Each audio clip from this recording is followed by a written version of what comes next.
Magic Makers. I'm Mom Birella. And I'm CJ Peterson. Welcome to Magic Making Mischief. Get your wands to the ready because we solemnly swear we're up to no good.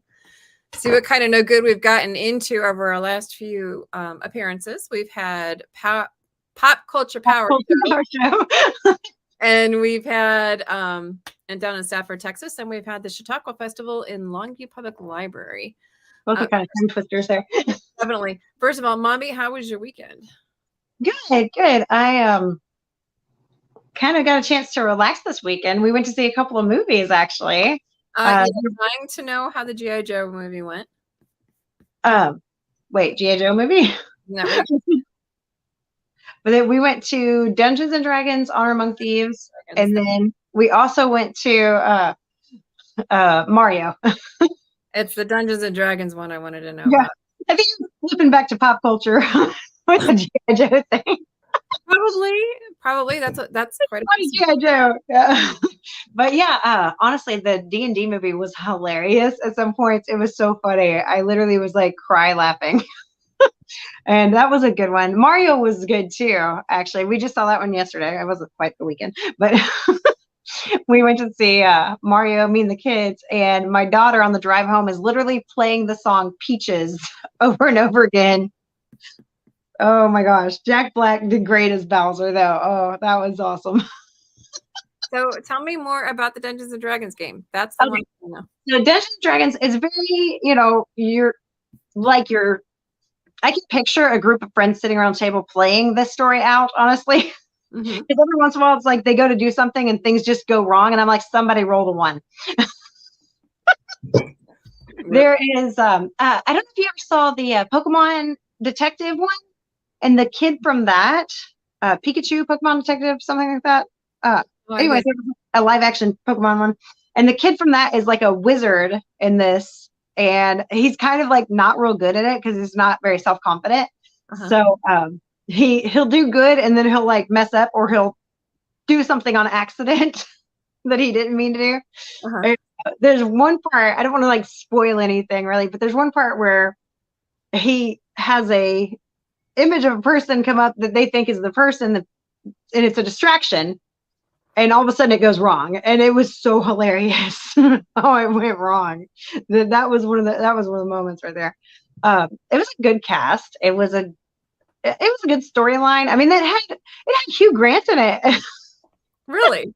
I did not even realize he was in this. And I'm watching, I'm like, wait, what?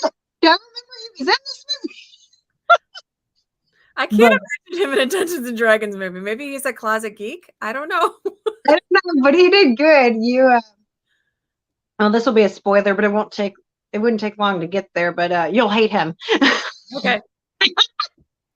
But I'm excited. I have to talk Super Hubby into doing it.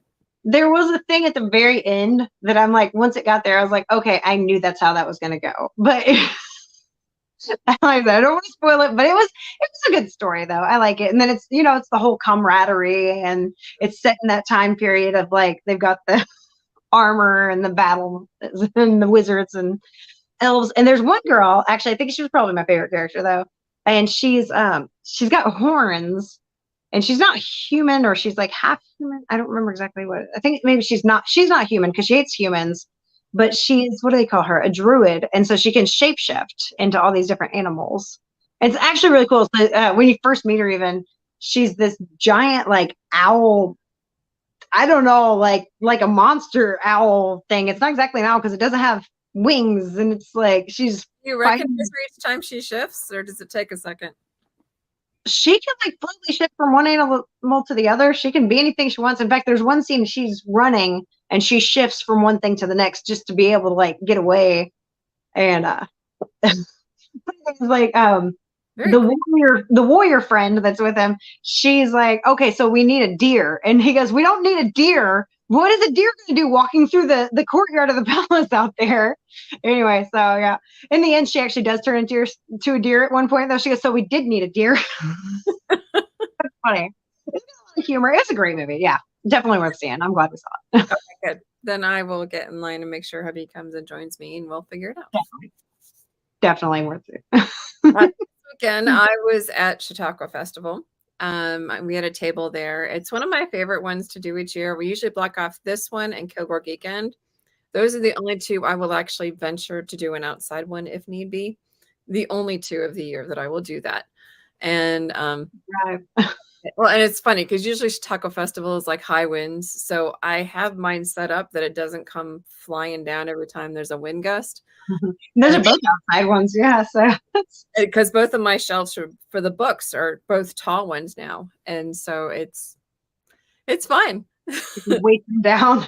No, it's not that. It's that the wind comes behind the books and knocks the books over. Oh no. Yeah. So Make a saran wrap around it, maybe. no, because then people can't look at it. So no, I just have it so that the books are in there a certain way, so certain ones are in front of others to keep them weighed down. Like Tetris. Yeah, it is kind of like that. It is a lot like Tetris, yeah. So we had fun, a lot of kind of like old home week for some of the local authors we get to see. And we had they have like these little shows, they have 2 stages going. And so the list that I have of everybody that was there were the Birch Beatles, which was a little singing group. There was the Jolly Roger Jam Band. That was fun because we can hear all of this. It's literally just like a couple tables over. The Spring Hill Chorus Kids, which I really enjoyed hearing the kids. I liked that. That was fun. They were pretty smart little buggers. Authors, they had an author panel of Jean Gallier, Dot McCoy, Horn, and Wendy Lanier. So we got to hear from them. A singer-guitarist Andrew Duncalf. There was an author cook. She kind of did like a little cooking demonstration. That was Barbara McClellan. The Down Home Cloggers. I know that sounds unique, but they're older ladies and they just kick tail out there. They do an awesome job. I love them. And then the one that I wish he would have played like literally all day was Lodi. He was a saxophone player.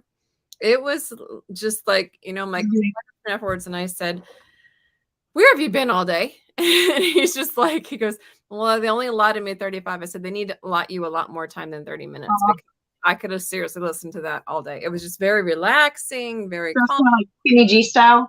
Yeah, it was kind of like New Orleans type style. Oh, nice. Yeah, it was like some jazz R&B sort of stuff going on, and it was just like he was killer too. I'm just like, dang, dude, where you been? So he was really awesome. Some of the authors that are around were Ed Hancock, Patty Wiseman, Sandra Bierstorfer, Peggy McKenzie. Ed Hancock and Peggy McKenzie did book swaps with me. I like doing that. I saw that. That looks so neat. So y'all just like trade off with each other. Mm-hmm. That's cool. Yep. So we each get signed copies of each other's books. So like Ed Hancock and I have been going back and forth. We have, I think, both of us have almost all of each other's books. He's the one who's Eddie, the character Eddie in the Sands of Time trilogy is based off of. Oh my gosh. That's awesome. Yep. He loves the fact that he's like the biggest badass of the bunch too. So he's pretty the Darth Vader grip moment. Something like that. Yeah. Shh, that is a spoiler. Shh. Yep. You didn't hear that? Nothing. How are you doing with book 1 for the audiobooks? I know you said somebody had asked you about that. Yes. So for those who don't know, we're doing the official narration of the Sands of Time trilogy by C.J. Peterson, which is like, I loved it so much. I wanted to share some of it. And when she listened to it, she was like, "Can you please actually read it?" And I'm like, "Really?" Yeah, she thought she was in trouble. I'm like, "Hey, can I talk to you about this?" And she's like, "Oh, crud, did I mess it up?" I thought she was going to make me take it down. But yeah, I have learned this, that recording in a home studio that you come up with yourself is easy when you're doing it just for the fun of it. When you're trying to pass the ACX stuff for the audiobook system to get it on there, it is a pain. And there's a very steep learning curve that I am learning. But I have Audacity on my computer, and I got a new mic and everything for it. So I've been working with it. I found that there are two crazy issues though. It's either the sound floor, which is like the background surround sound, like your regular sound, is either too loud or too quiet, which does not make any sense whatsoever. How can it be too quiet? Because you don't want background. it says, it will tell you, say your background sound is too quiet. It is below such and such, and it is unnaturally quiet. And that's what it tells you. And then it makes you fix it. And I have learned, I might even do a video about this, like on one of my things, because I have learned some tricks that you use. You go through Audacity and you have it check for the ACX, does it pass? Never passes the first time, like ever. Yeah. Like sometimes it'll pass one, but like you've got to fix the others and then you got to fix it.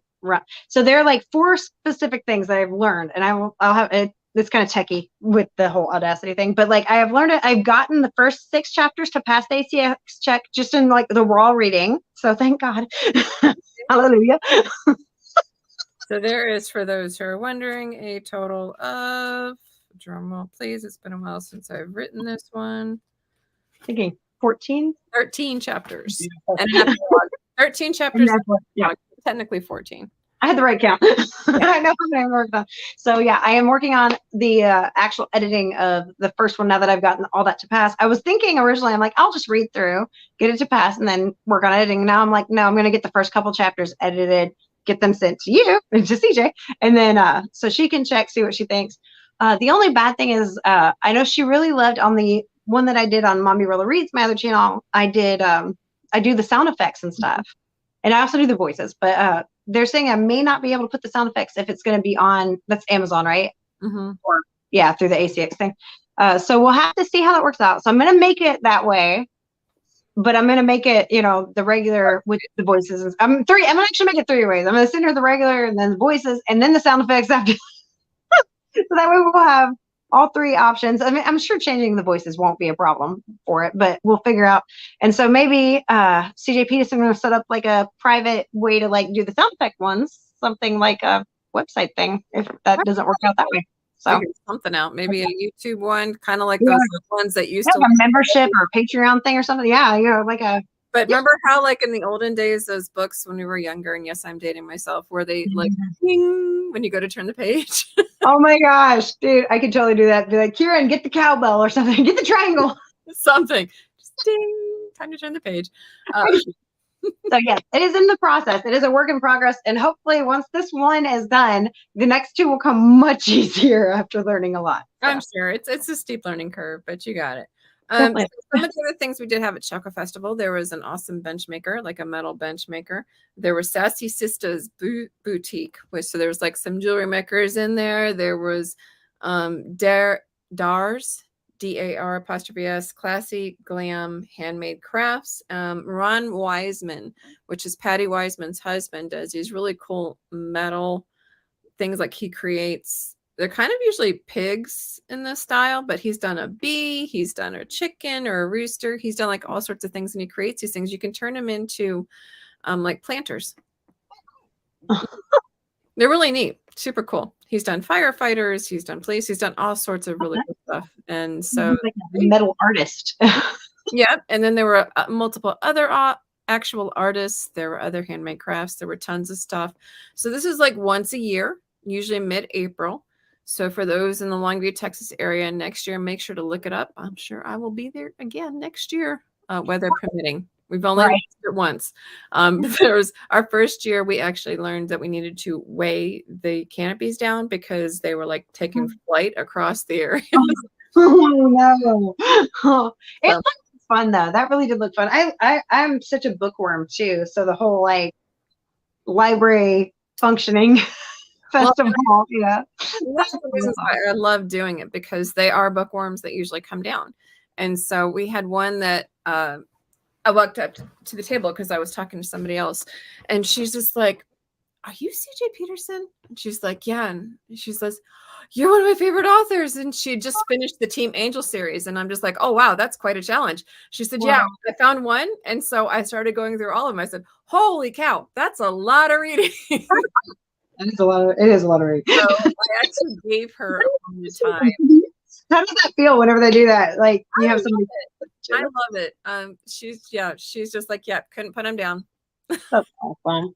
And so I gave her a point of time and got her started on that series. There was another one, another lady who her son has a lot of the same issues our daughter does. And so we were talking about that. And she actually ended up buying Chain Reaction and Appointed Time. So I tell people, some of those that bought them there, I said, bring that book with you to Kilgore Geekend. And if you want the rest of the series, I'll match it so it fits the price for the book show stuff. So they may take me up on it. So Kilgore Geekend is Kilgore, Texas, the first weekend in May. That's the next appearance that we have going on. When is that one again? That's the first weekend in May. Okay, so yeah, we just had Melissa and Rick on last week. It's the 6th and 7th of May in Kilgore, Texas. And that's like a huge street fair. We always say like it's like a street fair and a Comic-Con had a baby. That would be it. So it's, when they got some neat stuff lined up for that one too. They got the aerial acrobat and all that stuff. Like there's going on. There's dancing going on. There's music. The snow cone. I know that we made a big deal of it, but trust me, this guy is that good. It's really good. He really is. And he makes his own stuff. So it's like, you've got to go. If you love like street fair type stuff, it's great. And I love how Kilgore supports them too. It's really cool. Both those, the last one and this one that you've been to, like that you're going to, is I like how they're very community based. Like they seem like they draw out a lot of local people too, for local talent stuff. That's cool. Like I said, there are two that I make sure to block off, and those are the two that I make sure that those two are definitely solidified within my calendar each year. Okay. So about a month ago, 2 weeks ago, 3 weeks ago, 3 weeks ago. I think it's 3 weeks ago. 3 weeks ago, we went to the Pop Culture Power Show, and I got to tell you, as an 80s kid, it was heaven for me. Like pure joy. So I will show my stuff, and then we'll dive into Mombi's stuff. Yeah. So those who know me know that Merida and Brave is my favorite. So I have actually a limited edition Merida, and then I got my daughter a Merida. And then I found a little one in the store later. I thought it was really cute. And then my Care Bear growing up wasn't actually Cheer Bear or Good Luck Bear, any of that. Mine was Funshine. So I got my Funshine Bear, and my daughter also had Funshine. Hers hugs, but mine's like super soft. So I was super excited. That was the fluffy one. It was the only fluffy one they had. And then those who also know me know that I am a Ravenclaw. And so I found a Ravenclaw patch. And I also found a sticker that says "We solemnly swear we're up to no good," as well as a Ravenclaw sticker, which is on the computer that I'm currently talking to you now, so I can't show those. So I was pretty excited to find that type of stuff. There was tons of other amazing stuff going on, though. One of them, like we had talked about, was let me pull it up real quick. They had a cool gaming thing going on where you could play for free. Oh, yeah. So they had they had a whole arcade system basically set up in the hall. And this is what we got. Actually, my son was literally like helping me film the whole time. And so he comes out and he's like, "Hey, so at the last day, he's like, so I know that these games are really cool and I've got some savings, but can I borrow a little bit more?" I'm like, "What do you want?" And he goes, "I want to get this one." And he picked this one specifically because some of them, they had like thousands of games on. They had upgraded them with this thing called a Raspberry or something. And they were like crazy amounts of games. This one only has 3 right now, but it does have, if you see the bottom there, it actually has like a thing that makes it stand up taller. So it's regular height. So you can actually play at regular height. And if you bought like something from like Best Buy or something that was kind of like that, it would be shorter. So you'd have to kind of be hunched over to play. So just the little stand thing it's on is actually worth some too. So he got this one, and the guy tells us, he said, "If you want to upgrade it, contact us and we can actually help you upgrade it, and you can buy the parts, and I'll come out and help you do it." I don't know if that was just us. That may have been just us that he'd come out to. I don't know what the rules are on that, but they do actually have the ability to work with these game systems like this. And they had one with 4,000 games. They had one with 3,000. Like they had crazy amounts of games on there. 100, yeah. And Dandelions. Yes, and it's on the video from day 2 with Magic Making Mischief. He held the card up, so it's on there. So if y'all want to contact them, definitely check them out. They were awesome. Yeah, they had them, and they were free to play. That was the best part. So like the 80s kid in me was enjoying Space Invaders. You kicked my tail into Pac-Man.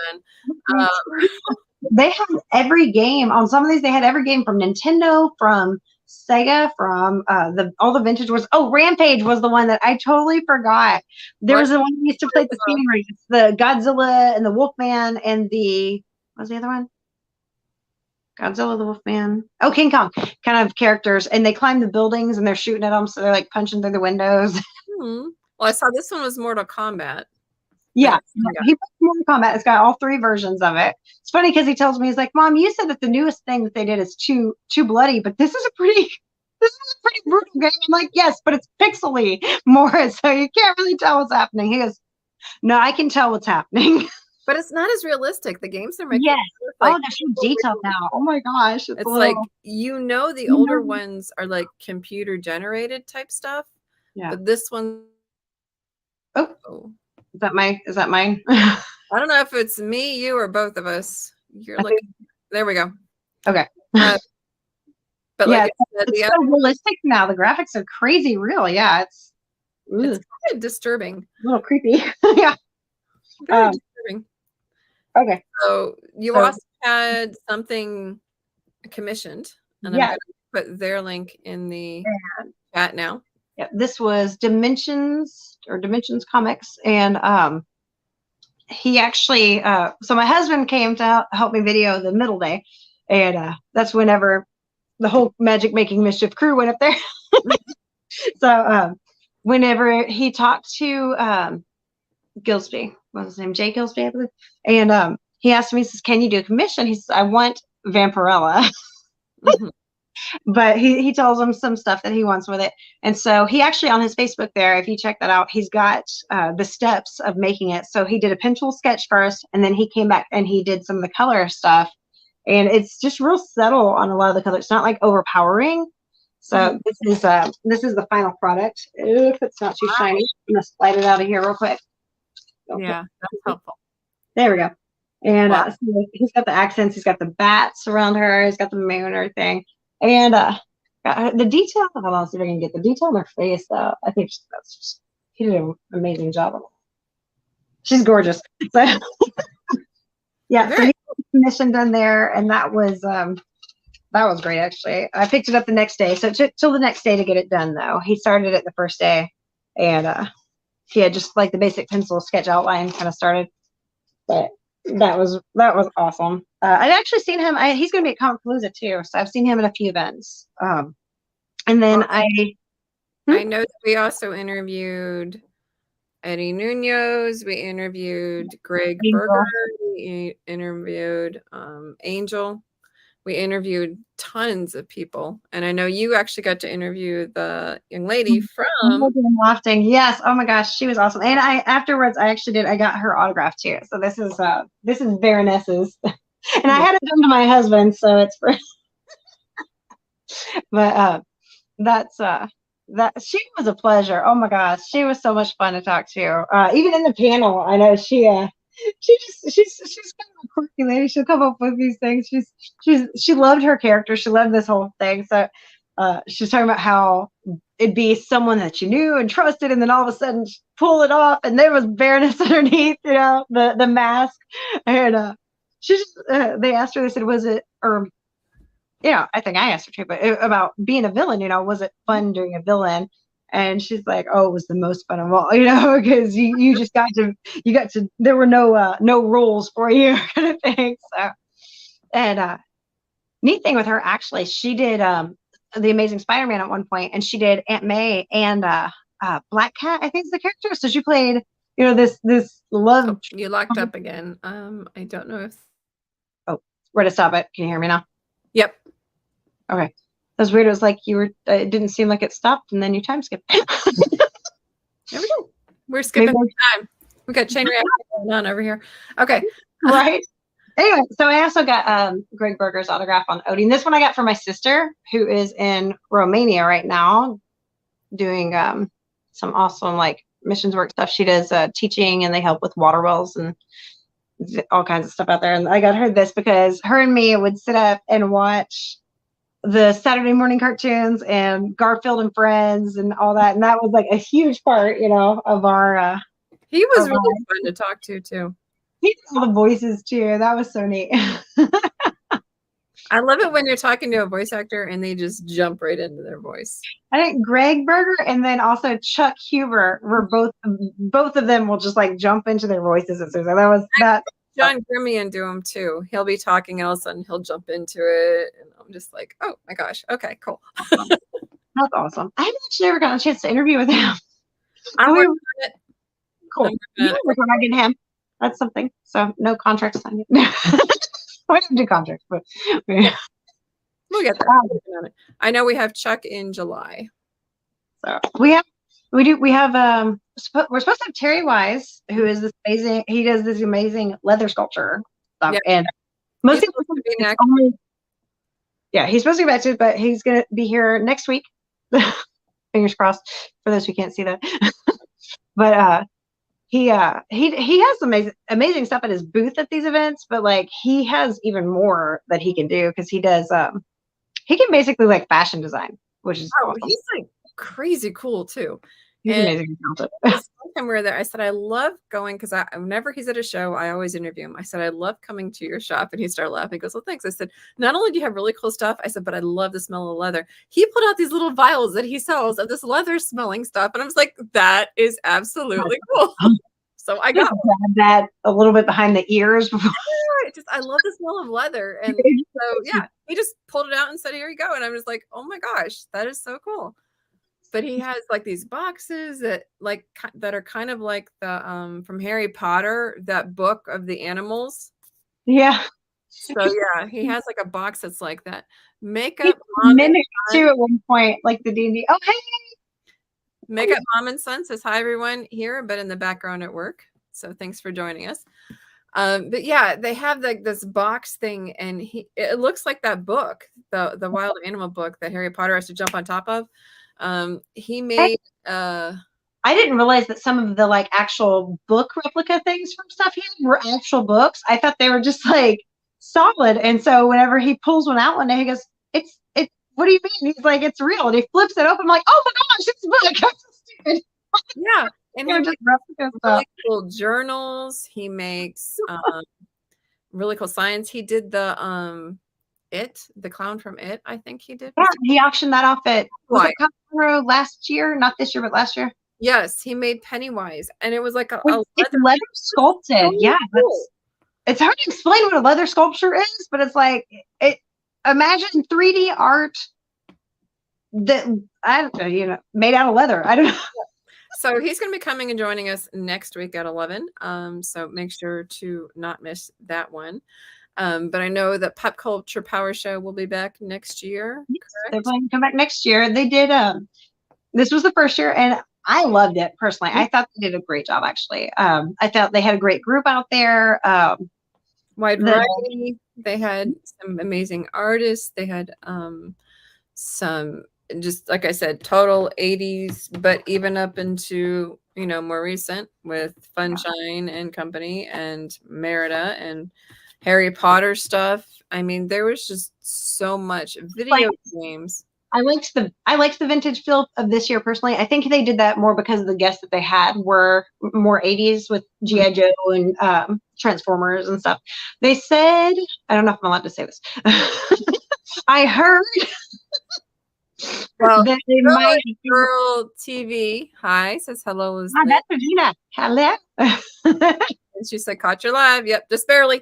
But yeah, he did. Yeah, but they may be trying to do a little bit more variety next year with it, because I think they're going for an overall convention kind of feel, pop culture. But I think she says the background. Thank you. That was CJ's idea. I love it too. And yeah, they're thinking about doing a little bit more variety next year. So I'm not sure exactly what that entails, but we'll see.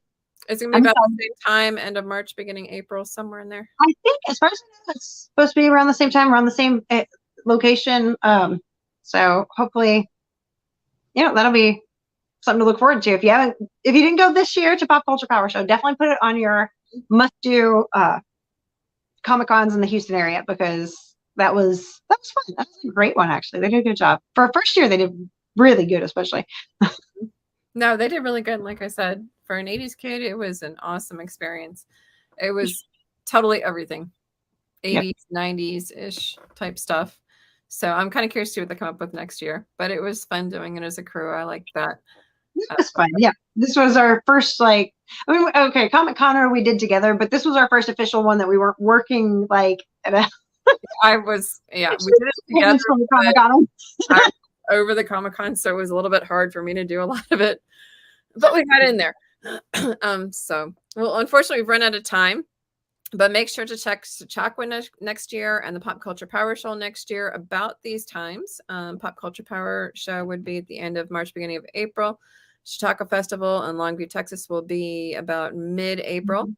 And then, like I said, my next appearance will be Kilgore Geekend, who we had on last week. If you want to kind of find out more about what that's about, and that's going to be in Kilgore, Texas, on the 5th and 6th, I said, or 6th and 7th? 6th and 7th of May. I will be in one of the indoor booths, so make sure to check it and try to find me in there. In the meantime, get your wands to the ready. Because thank you guys for joining us. By the way, if you haven't had a chance to yet, hit that thumbs up, like, subscribe, ring the notification bell. Check out our channels: CJ Peterson, Mombi Rolla. So in the meantime, Mombi, Mischief, man.